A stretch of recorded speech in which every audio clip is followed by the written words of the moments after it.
Yo, yo, 18-0 RX back with another breakdown. Oh, coming off a very insane week of 280, we now have a very, very relaxed week in UFC Vegas 63. Ugh. But speaking of 280, before we get off that buzz, let's one last recap of this, because that's what I do here. So if you're new here, now you know. Ready? Let's go. Rosa and Landsberg. Landsberg looked like a 40-year-old who needs to retire.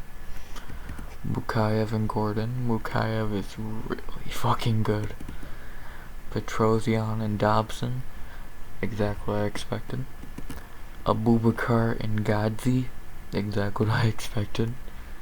Krylov and Uzdemir. Great fight. Not too amazed by what happened. Borrelio and Muradov. Weird fight.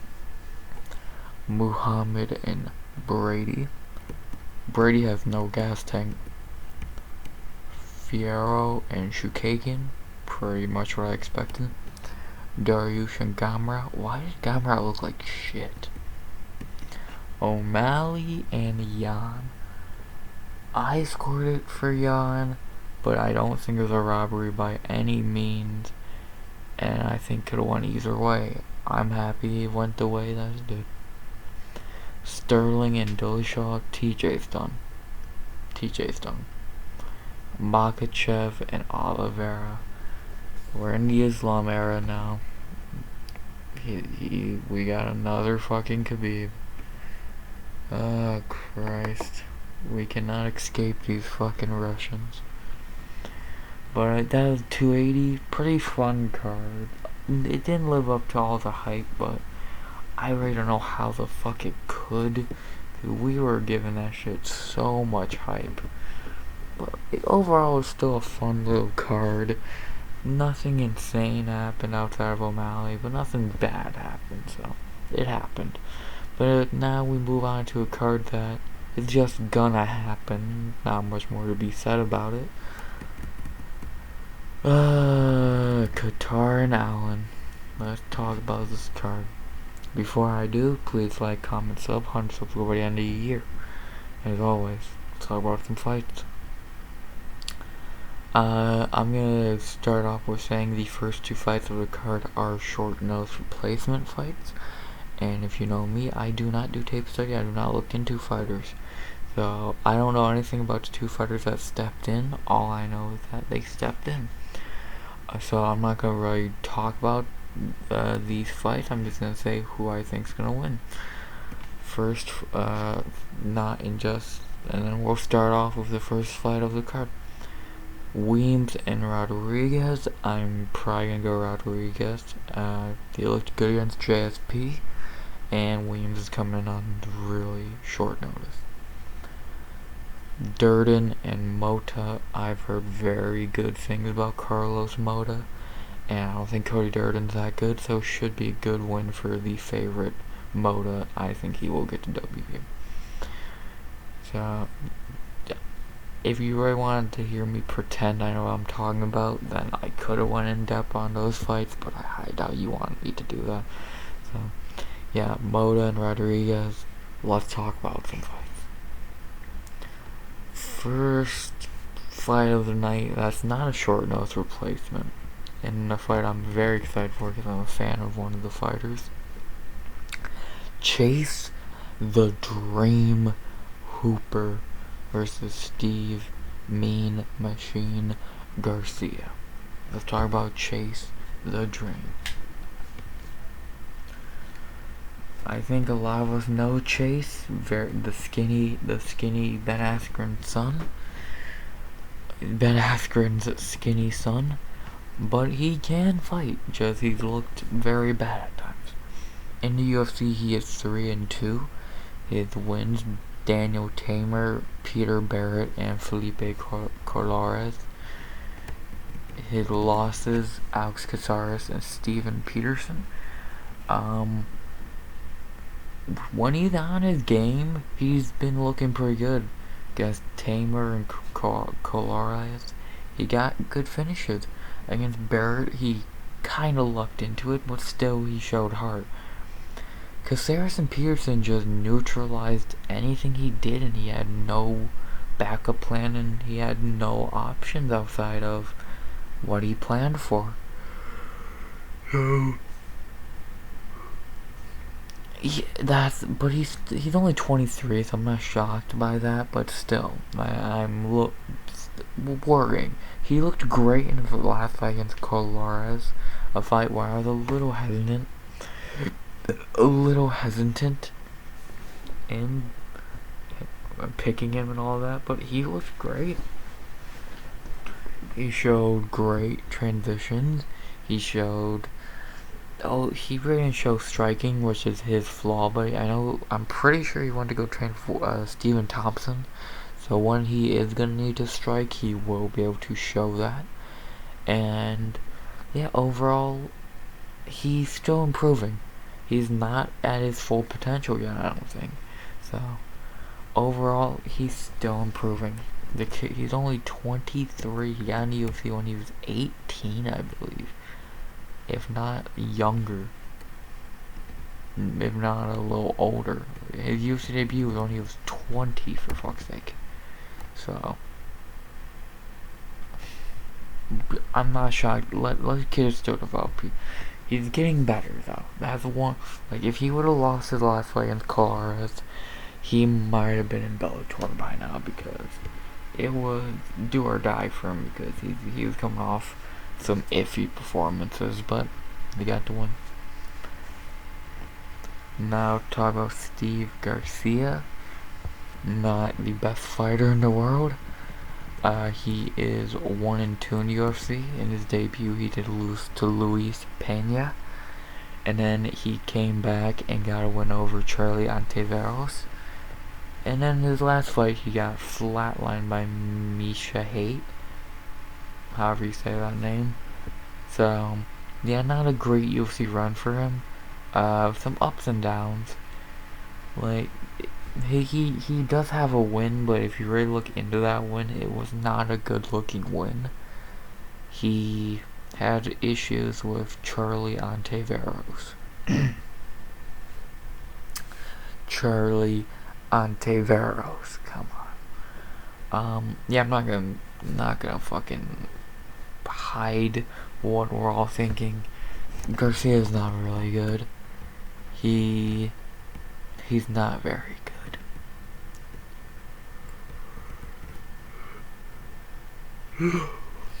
I really don't think I'm shocking anyone by saying that. He's just not good.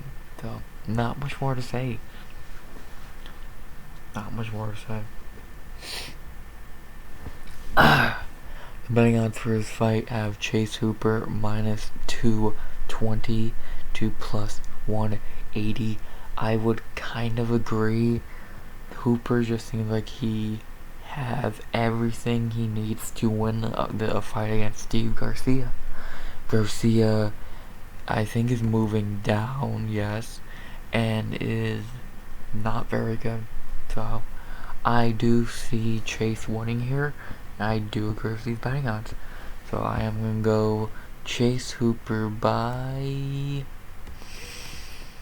probably submission in the second. It's either going to be a decision or a submission.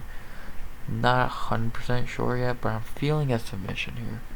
So I'm going Chase Hooper by submission in the second as of right now.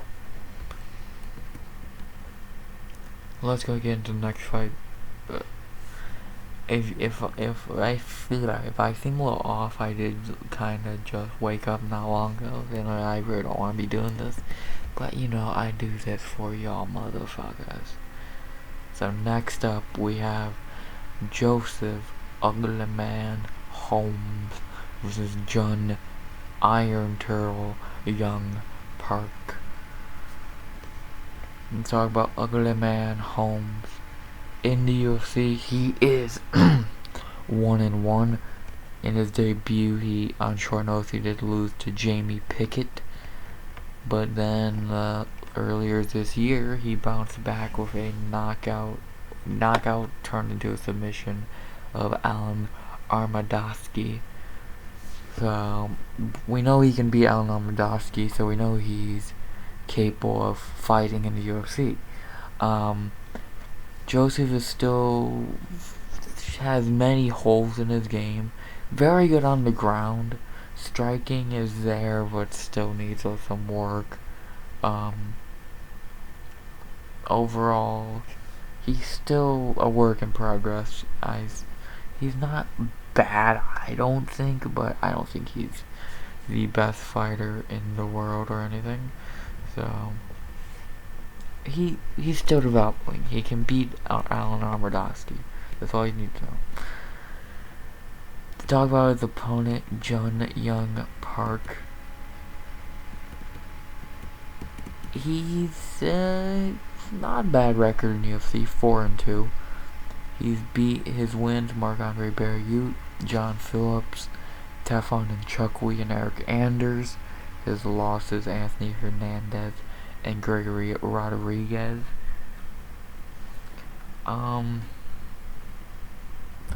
He's shown many things. He's shown to be a great wrestler in the Phillips and Chukwui fight. He's shown to be able to hang with good fighters like Rodriguez and Anders. But he's also shown holes like the Hernandez fight. He's a good fighter. He's tough as fuck. He's very tough. And overall, he's still...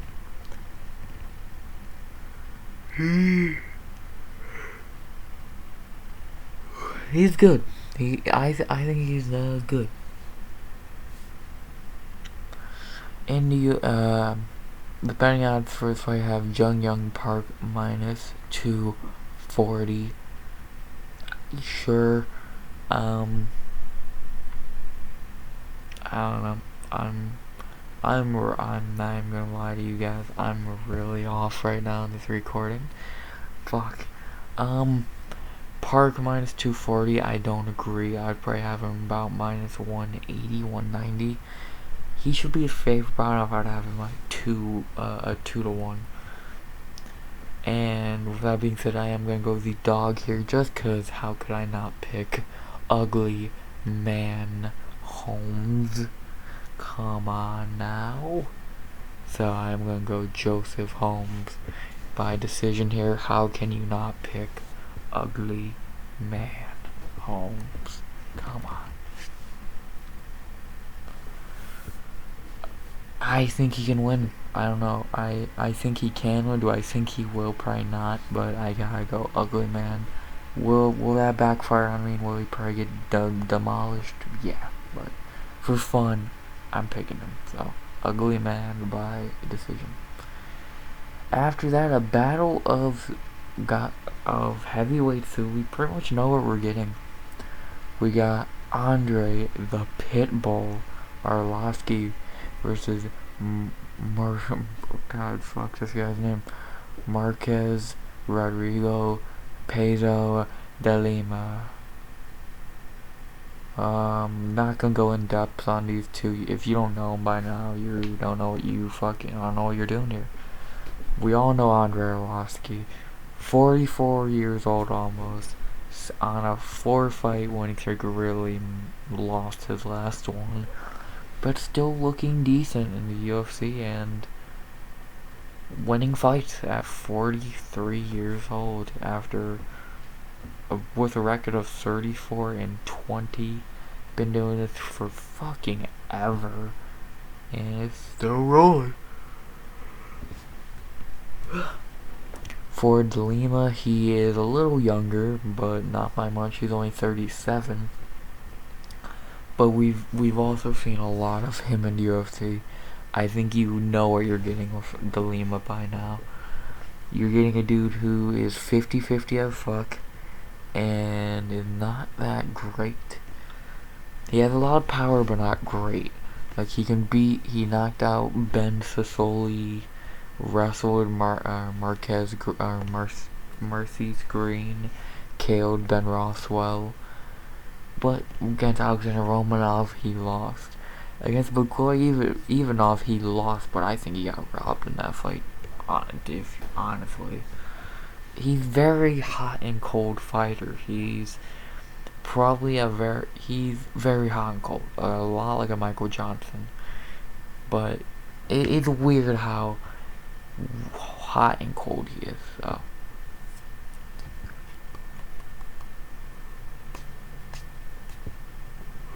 And he is coming off a good performance, which means he'll probably have a shit one now.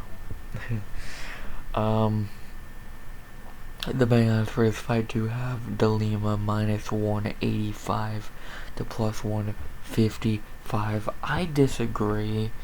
I would have it 115 apiece. I don't know how you could trust either of these two. If you ask me who do I trust more, I would probably trust Arlovsky more. De Lima's just really 50-50. Yeah, he has a lot of power, and one good shot and Arlovsky's going to La La Land. But can he land that one good shot? I'm not sure. He landed against Rothwell. He landed against Sassoli. But Arlovsky's been able to train his fighting style into to work for his age, and it's worked. 3-2 in his last 5. Overall, I think he's only in his last 7. I think he's won most of them, and he's not looking bad. So, with that being said, I am gonna go with the underdog here. Honestly, picking him on Holmes. I think Arlovsky gets the job done here. I think he can just stay away, not get hit, and win another decision. I don't trust De Lima. I don't trust him at all. If he'd fight, I don't know, I just don't trust De Lima. So I'm going Arlovsky by decision here. I think the legend can get another one in the bag. So Andre Arlovsky by decision. And now the featured prelim. This is a really small card. We have Roman the Calcancian Duladze versus Phil No Hype Hawes. Let's talk about Roman Duladze. This is a really good fight, by the way. I really like this fight.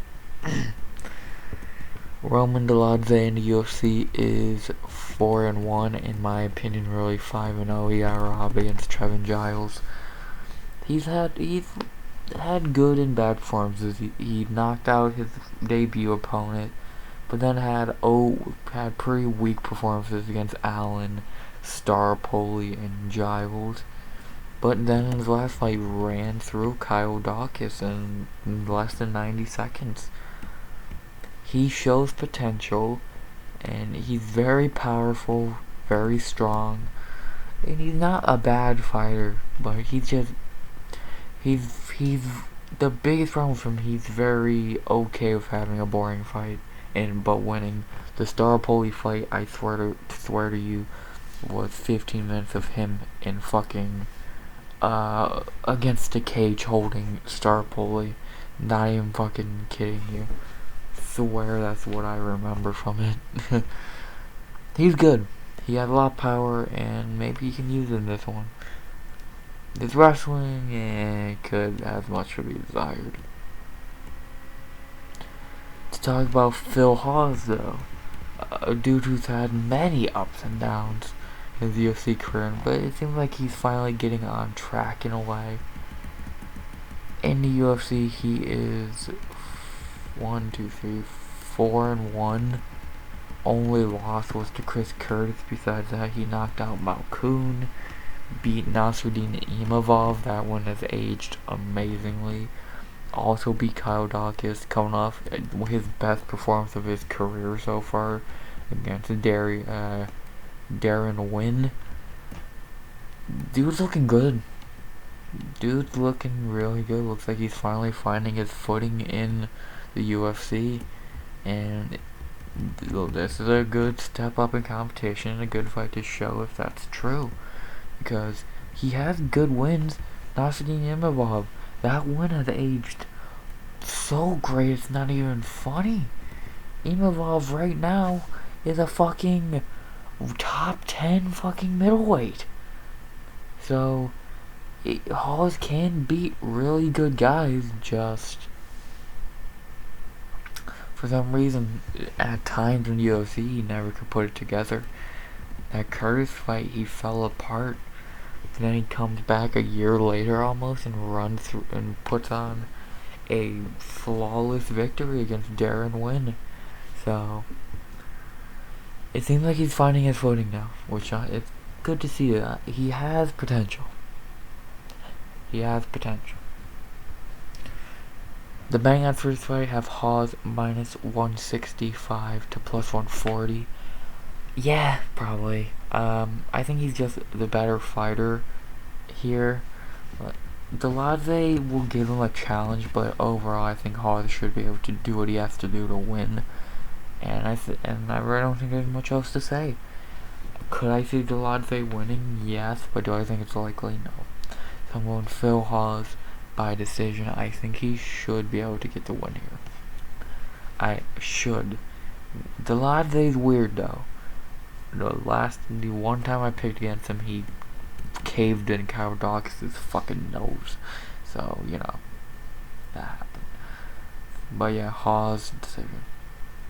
Those were the prelims. Happy they got it back up to a full card, but prelims not bad. Couple names like Chase and Andre on there is not bad to have. So, but we move on to a weird main card that starts off with an amazing fight that should be the co-main. Dustin the Hanyak Jacoby versus Khalil the Warhorse Roundtree. Well, let's talk about Dustin Jacoby. I think he's severely underrated. He's on a great winning streak right now of 8 in a row. Coming off a shocking KO of Da Ung Jung. Before that, he'd beaten Michael Olejniczak, John Allen, Darren Stewart, Maxim Grisham, Justin Ledet, and he had a draw with Ian Cutelaba, but really, Cutelaba did a Cutelaba and got a 10-8 somehow, but then got beat the last 2 rounds. I don't know.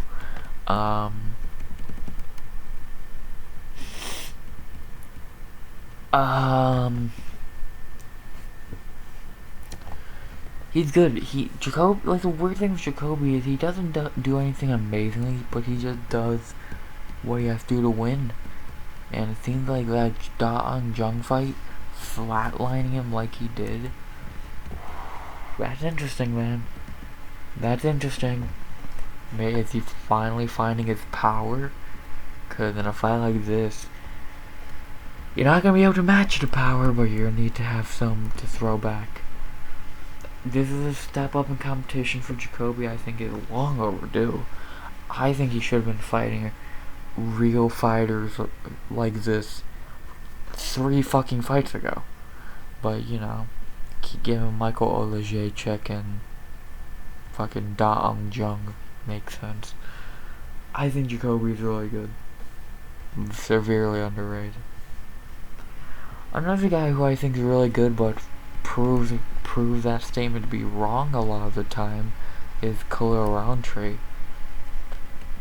Dude has so much potential, but for some reason he just never capitalizes on it. He had so many ups and downs in the UFC, just some of his ups. Paul Craig, Gokhan Saki, Eric Anders, Carl Robson, Bukauskas. But his downs, Tyson Pedro, Johnny Walker, Cutelaba, Prachniow, dude. That fight still makes no sense to me why he lost that. He has bad mental issues. The good thing, his last 2 fights, it seems like he's put those away. But for how long? How long can he keep those in the closet? How long till he come out again before a fight, during a fight, and he just becomes stiff again, like against Pacquiao? How long? Will it happen against Jacoby? We'll see, but if Roundtree can stay on this track, win or lose against Jacoby, he's gonna be a top dude, gonna be a borderline ranked 205er. But if the second those problems creeping again, gonna be hard, man. Gonna be hard to watch.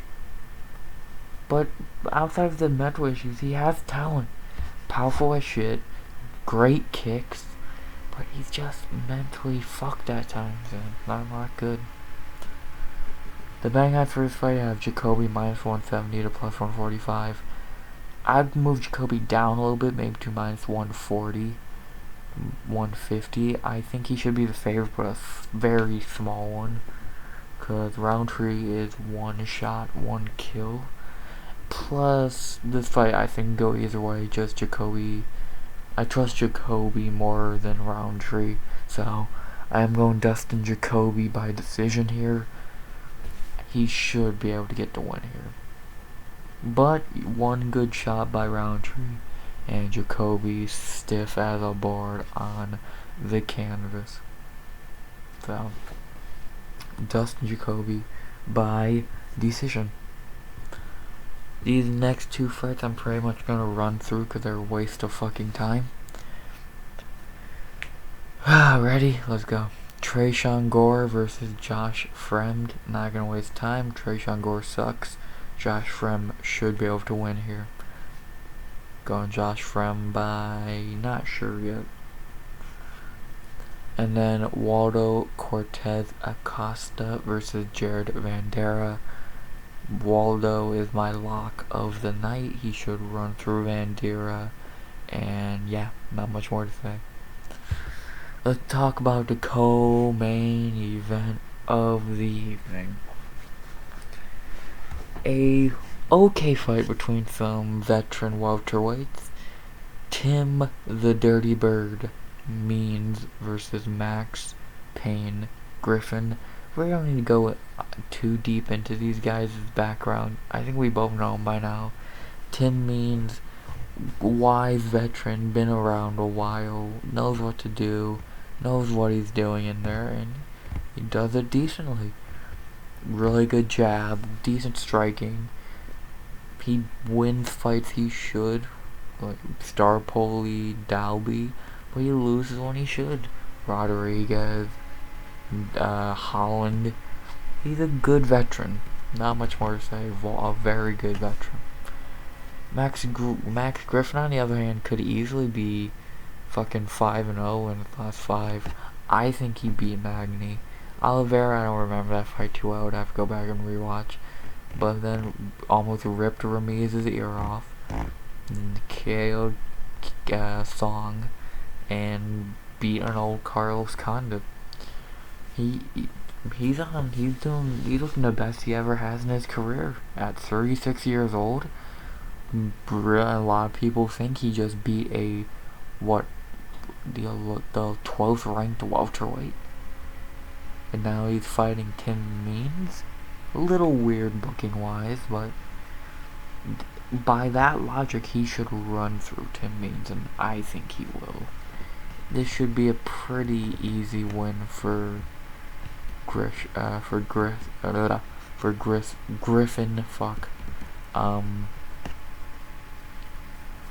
Yeah, I don't think this is really like Means the wise veteran, but that only gets you so far. He looked terrible against Holland. He looked underwhelming at times, and Griffin's at the peak of his career, it seems. So I'm going Max Griffin by decision here. This should be a good fight. Two veterans who like to scrap. Probably gonna be a bloody fight, but I do think Griffin will be the better fighter here, and I do think he'll get the win as the minus 180 favorite. I'm going Max Griffin by decision. And now the main event of the evening, a banger at 145. Winner versus Brian Ortega. Only makes the most sense. Calvin Qatar or Cater, I like Qatar, versus Arnold Almighty Allen. Great fight between a dude who we're finally getting to see more, and a dude who we know is tough as fucking really good. Not gonna talk about these guys much because we know him. Calvin Cater, tough as fuck. Has had a very eventful 2022. Began the year beating Giga as a huge underdog, then lost a razor thin fucking fight to Josh Emmett. A lot of people scored that fight for him. I think I did, but not gonna call it a robbery. Before that, he had one of the worst beatings in MMA history against Max Holloway. But he's still strong, man. He's not went out. If anything, he puts people out, and he's doing his thing, man. This is his 5th main event in a row, if I believe. Yeah. 5th main event in a row. UFC sees something in him. He's really good. He's an entertaining fighter. Win, lose, or draw, you're getting a fight out of him. And I think we're going to get another fight out of him here. He's going to throw his elbows, some kicks, some punches, and he's going to give Allen everything he has. Just like he did at Holloway, Giga, Emmett, Ige, Stevens, etc. For Arnold Allen, we're finally getting to see him fight more than one time a year. In his last 2 fights, he's got 2 biggest ones of his career so far, beating Sadiq Youssef and Dan Hooker. I don't think they're amazing. Hooker, I don't think is a good win, really. Youssef, that's a good win, but I think Youssef is kind of clear he's never going to be a top guy. But this is Allen's chance to show it. This is pretty much the question. This fight really answers the question: is Allen for real or not? Doesn't mean he has to win. But it's kind of like Sean O'Malley and Jan. If he looks, this is just see if he's the real deal. Obviously, winning is the goal, but is Arnold Allen the real deal? I think he is. He, 28 years old, looking great, young in his career, barely taking any damage. At a great gym training with Leon Edwards, fucking all those guys. Got all the hype of getting Leon the champion, trying to get London another bout. 145 is wide open with Volk moving up right now. Yair will probably fight Emmett, so that just leaves who's going to be up next or back up even. This fight is a big fight. I could see the winner of this being either fighting Brian Ortega or being a backup for Yair and Emmett, which is, if anything, an interim title fight or number 1 contenders fight.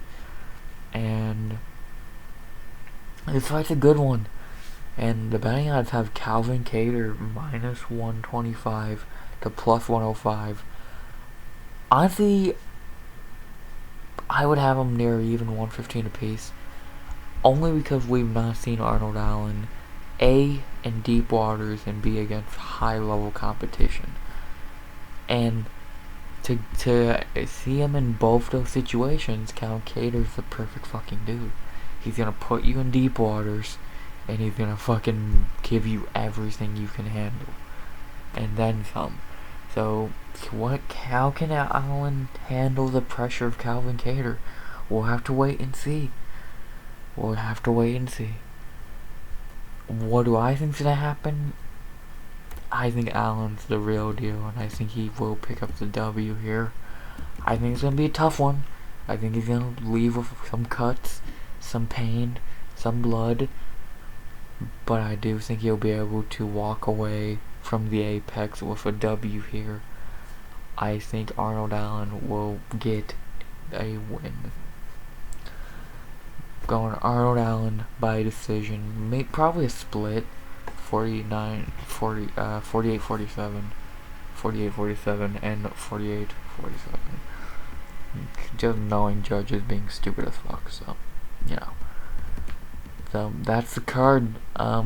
Decent card. I didn't rush through it, by the way. Just 4 fights I don't care about, and the other ones, I didn't feel like dragging them out, so.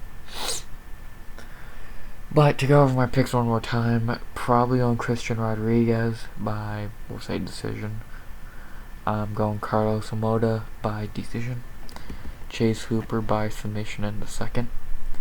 Joseph Holmes by decision, just because his nickname's amazing. Andre Arlovsky by decision. Phil Hawes by decision.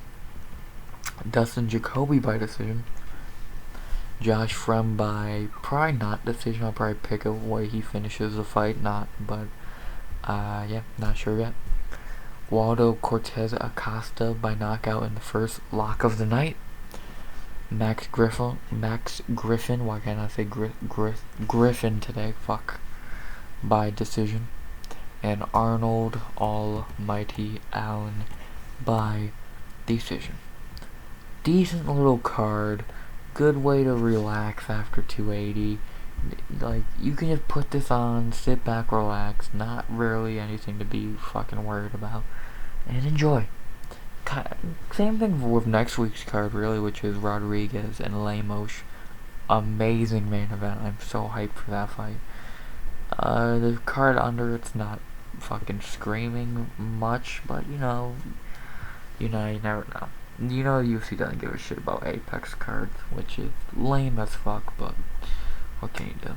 So, I can't think of anything else to say besides, hope you enjoyed the video. Like, comment, sub, all that shit. Tell me your picks down below. Anything I'm forgetting, not that I know of. And, yeah, enjoy the fights. You'll hear from me same time next week for a breakdown of UFC Vegas 64. And, 65. What are we on now? Are we on 64, 65, 66? What the fuck? 63.